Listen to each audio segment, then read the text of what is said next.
Hi. So I have Berenger with me and Portis because we're going to be sharing with you guys what we read the past few months, mostly October, November, and then we're in December while we're filming this. The first book I read was Mockingbird Court. It is the sixth, I believe, book in the Shady Hollow Mystery series by Gino Black. I believe this is the last one. It was kind of vague in the author's note. They kind of made it sound like it might be the last one for a while. Not sure if that's permanent or maybe forever, but it was. I love this little animal mystery series, and Portis also read it. Yes. So I can't talk too much about it because it's part of a series, but I highly recommend the Shady Hollow series as a whole. If you like animal mysteries, it's very unique in that sense. It's like animals. Fox, a reporter, and a bear is a police officer, and all the other animals that live in the town, and they have like crimes, and they're not grisly or gruesome or anything like that, because I don't like most mysteries because I find they're kind of scary. But even this was okay. I found for my daughter to read. It wasn't anything scary, right? Yeah, no. Yeah, it's just a cozy anthropomorphic mystery. And did you like it? Yes, I did. So it actually inspired me. Now I want to go back and read all of them. So I actually read this in October.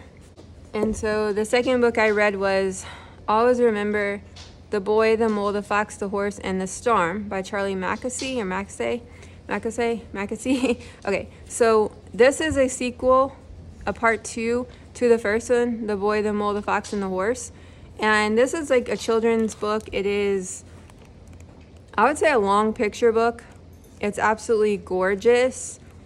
I think it's almost just as impactful as the first one, and that's, I find, is a rare thing, because usually it's kind of hard, in my opinion, for my experience reading. Usually the first book is always the strongest, but I'd say this one's just as beautiful as the first one. I highly recommend it. I think it's just as much a picture book for adults. Very philosophical. "This is getting harder," said the boy. "Then every step you take is a bigger victory." So it's like all this wisdom and emotional punch. It's just phenomenal. And the illustrations are gorgeous. "The blue sky above never leaves."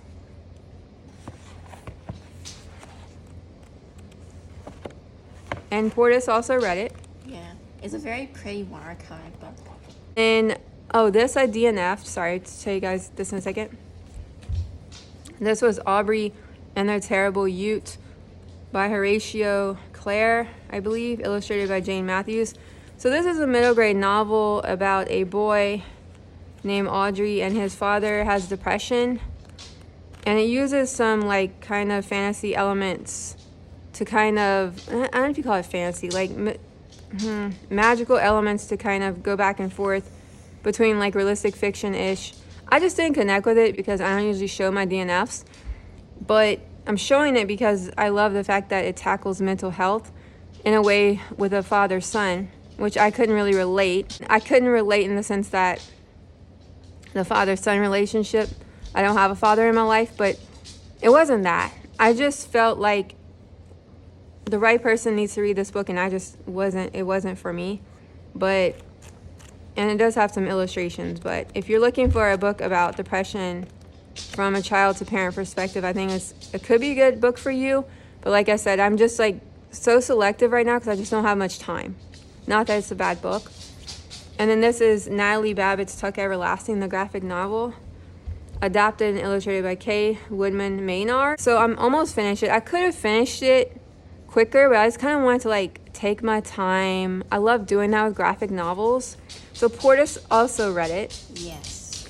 And Portis finished it, but we both, did you read the original? Yes, I did. Okay, we both read the original. So it's been nice reading the adaptation because it kind of brings you back to the main core and the elements of the story. And now it makes me want to go back and read the original to see how it differed, because I read the original like over a year ago, if not 2 years ago. But yeah, it's like an adaptation of the classic. Deals also with philosophical themes of life and death and immortality and the decisions you would make if you had that choice. and it's very powerful, and I highly recommend it. Okay, guys, now I'm going to show you my very short TBR. Black Woods, Blue Sky.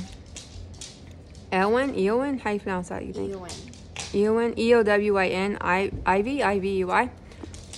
And then The Invisible Life of Addie LaRue by W.E. Schwab, I believe. Schwab? Okay, so I just haven't been in the right headspace to read these. This is about, kind of similar to Tuck Everlasting. It's about, so I DNF'd this book like years ago, and then I just couldn't stop thinking about it. I got far. Like I got like probably halfway through it. So I know what I'm dealing with. And the reason I DNF'd it, I don't know. But I couldn't stop thinking about it. I guess I wasn't really connecting with all of the characters. And this is about a girl, Adeline, who she is dealing with the concept of being able to live forever. And it's like people she meets that are regular people, whatever. And like her whole life starting in like 1714 France. So it starts way like years and years ago into the modern time or whatever. And it deals with the relationships and stuff like that. And like it's dark, but it's not like super dark, but it's kind of like weird and like magical. And I'm more like literary fiction. Not that this isn't literary fiction, but I'm more like realistic fiction. It's kind of like deals with that. Like it's just like it's almost like making a deal like about living forever with like, it's just like never pray to the gods that answer after dark. So it's like deals with kind of creepy stuff. And the writing's really good. I just haven't been in the right headspace to pick it up again. And then this one, I really loved The Snow. Is it The Snow Child or The Snow Girl? She wrote. I think The Snow Child. Oh, sorry, there it is. The Snow Child. So, and then this one is like, it's about a daughter. I talked about this before, so I apologize if you watched that video. Thank you for watching, for being here now, and for both, if so. But this is a mother and daughter who like live, I believe, in Alaska. Yeah, in Alaska, and it's like it says like dealing with like an unforgettable dark fairy tale that asks the question, can love save us from ourselves? So this one is a little bit on the darker side too, because it's just like her mom, and then her mom's like, I don't know if you call him like boyfriend, this man that they end up living with. And it's like, yeah, it's like just the three of them in the vast black woods, far from roads, telephones, electricity, and outside contact. But Birdie believes she has come prepared. So I think it's like a very loose adaptation of Beauty and the Beast. If I'm wrong, I'm wrong. But I did read some people saying that. And her mom's like a single mom. And so, yeah, so I just haven't been in the right headspace. I've just been kind of wanting more happier books. And not that any of the books I really read, except the Charlie Mackesay one or whatever. This one's really happy. But I'm looking for them. Like, that's what I want to mention, you guys. Like, I realize I like this genre called like uplit, where it's like a happy ending, okay, and then like kind of warm characters, and just like it's weird because Where the Crawdads Sing is like one of my favorite books, and it's not, I wouldn't call it uplifting, but yet there's some very poetic, there's like the prose is beautiful, and it's very poetic, and it's all about like, it is kind of like life. To me, it's kind of affirming about being yourself and overcoming obstacles, even though it's not like, technically uplit, but like even White Oleander, same thing. It's not like uplit, but I've just been like craving stories like from a female voice, like first person, that are kind of like overcoming obstacles, like even kind of like Jane Eyre. And the octopus one, like that one, like what is it called, Portis? Bright, beautiful. What is it? Beautiful, bright creatures. I'm gonna know after, and I'm probably not gonna edit it in, but beautifully, remarkably bright creatures. Yeah. I love that book, and I've been looking for something like that for like years since I read it. I don't remember when it came out, but like I just can't. It's just so hard for me because I'm very picky about the writing style, because I like to kind of see myself in the protagonist a lot. Like I like to really connect. And obviously everyone's so individual that it's hard to do that, right? And so for 2026, what I wanted to mention before we do Portis's books, Portis did a lot of reading. So before I say that, I wanted to say that, so for 2026, I've come up short with coming up with books like White Oleander, Where the Crawdads Sing, Jane Eyre, that's a classic, but Jane Eyre, Remarkably Bright Creatures. I even like Eleanor Oliphant, which isn't technically uplit, but you could say kind of like Jane Eyre, and the other ones is kind of like overcoming obstacles and things like that. So I think for 2026, instead of racking my brain again of trying to find something like I said, like White Oleander, the writing style, kind of uplifting, kind of overcoming obstacles. I like orphan stories too, because I relate to that with my childhood. So instead of like racking my brain and going crazy and spending so many hours trying to find books like that, sampling them, on Amazon, on Goodreads, and just not finding much, even though I have a million on my Goodreads, but you know what I mean, like in person that I feel like I want to commit to buying or my library doesn't have or something like that, I think I'm going to just go back in the direction of reading more classics in 2026, because there's so many classics that I have literally packed, or on my husband's bookshelf that are packed, that are just like classics, and the classics for a reason, because they've withstood the time, right? They're timeless. Like, people are still reading them. I'm going to focus on that instead of being hard on myself on trying to find something, like the books I mentioned. So I am going to still be looking, but I think I'm going to focus on classics. So yeah. And then the last book on my TBR that Portis also has on her TBR is Joan G. Robinson, When Marnie Was There. So we watched the movie and the animation of Studio Ghibli? Ghibli, okay. And so we both really love the animated movie. And I talked about this book before, but it's like very dreamy. Also about like, what do you call it? Like going back to your past, kind of. I don't know. Sent away from her foster home to a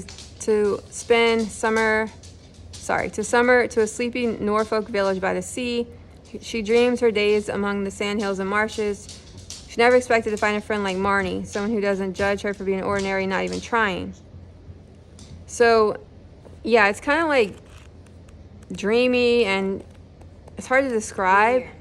It's hard to describe, but I'm looking forward to reading that. Okay, so Portis, let's talk about the books you read the past few months. First of all is The Outsiders by S.E. Hinton. So I read this, I think last month. I read mostly this month. And it was a homeschool read. Yeah, I read this in November. I really, really liked it. It's YA? Yes. Even though I did watch the movie before, so it kind of spoiled a lot about the book. I didn't really remember that much because I watched the movie a while ago. So this is one of my favorite books. Yes. And I actually want to read more by her, so that's on my TBR. But so you really liked it. You liked Pony Boy. Yeah. Journey to the Center of the Earth by Jules Verne. This is like the first sci-fi book ever, or fantasy, or whatever you want to call it. It's about a guy named Axel and basically the first nutty professor ever, his uncle. And his uncle finds this really ancient text, this Icelandic text that says that there's a way to the center of the earth. And so it's very adventure plot based, and you enjoyed it? Yes. Next up is The Alchemist by Paulo Coelho. This is adult fiction, and I love it. I feel like it was really it really had a lot of meaning. Philosophical? Yes. Like, what you're looking for might not be the way you've thought you might find it. Like, you might find what you're looking for along the way. I'm gonna try not to give anything away, because to realize one's destiny is a person's only obligation, from The Alchemist. So it's one of those books that is up there on like a lot of reading lists, and I read it, I enjoyed it, and I'm glad she read it. I've showed this like 2 times. I showed this when I read Call of the Wild, and I showed this when I was reading White Fang, but I didn't show this after I finished White Fang. So you read both? Yes, I did. And this is middle grade, I believe. Yes. And so what did you like White Fang? Yes, I did. So I can understand why they're both in the same book, Call of the Wild is about a pampered dog returning to the wild, and White Fang is about a wolf returning to captivity and having an owner. So which And, one was your favorite? Call of the Wild, definitely. White Fang was a lot more like a little bit more dark and less comforting. So she finally read Jane Eyre. Charlotte Bronte. Mom's been saying, like, have you read it yet? Have you read it yet? Have you read it yet? This book, what, like 2 years ago? Yeah, at least. Okay, so this is show them the pretty copy. Okay, so I'm going to show you this edition and tell them what you think of Jane Eyre. I really like Jane Eyre. It was not a lot of books are like this, and the way that the whole book was satisfying to read. This book, it was really satisfying reading it all the way through, and not a lot of books are like that. A lot of them, you like certain parts, but certain ones are just kind of boring to read, but this one was satisfying to read all the way through. Yeah, it has a lot of things that develop from beginning to end and in the middle. And it's my favorite book of all time because I love how Jane overcomes her circumstances and the way she's treated and, you know, the orphan thing and, like, all the stuff she has to overcome. And she's calm throughout the whole thing. Yeah, she's very stoic. Yeah, very collected. The final book I have that I read is Three Musketeers by Alexander Dumas. I really, really, really love this book. It's one of my favorite books of all time. And sorry, you guys, about the noise. I have dogs, toddlers, one toddler, and 2 dogs and a cat. I really like Alexander Dumas's writing because it's really poetic and beautiful, but at the same time, it's easy to read and to follow. So, in a couple sentences, what is this about? I mean, I know what it's about, but in case someone doesn't know what it's about, I haven't read it. So, it's about a young man named D'Artagnan, and he joins the Musketeers, and it's kind of his adventures, and there's a lot of stuff that happens in it, and I'd probably spoil it if I say anything else. Okay, so these are the books she's currently reading: The Lord of the Rings, Return of the King, Pride and Prejudice by Jane Austen, and The Harwood Hotel by Kelly George. I actually read this, I think I talked about it in the video, but I really love this series. It's actually chapter books, but they're very enjoyable even by adults. About a cute little mouse that works in a hotel. And so that's what you're currently reading. And then so here's your TBR. So, it's actually 3 when mine was there. East by Edith Pateau, and Robinson Crusoe by Daniel Defoe. That actually really rhymed. And this one's also illustrated. Yeah. Robinson Crusoe. Mm-hmm. So do you have any reading goals for 2026? No. Like as far as genre, you want to still more classics or fantasy? Yeah, classics, fantasy, science fiction, Japanese stuff. I really like a lot of different genres. She's really been into Japanese authors, and she's been really into classics more because a couple years ago it was fancy. Now she's reading more diverse genres on her own versus me having her do it only for homeschool. So she's been reading more classics on her own and stuff like that. So yeah, so we both continue to read more in 2026. So thank you guys for being here. Hope you have a good end of 2025 if you're watching that. If not, another year. Thanks again for being here. Take care. Bye. Bye.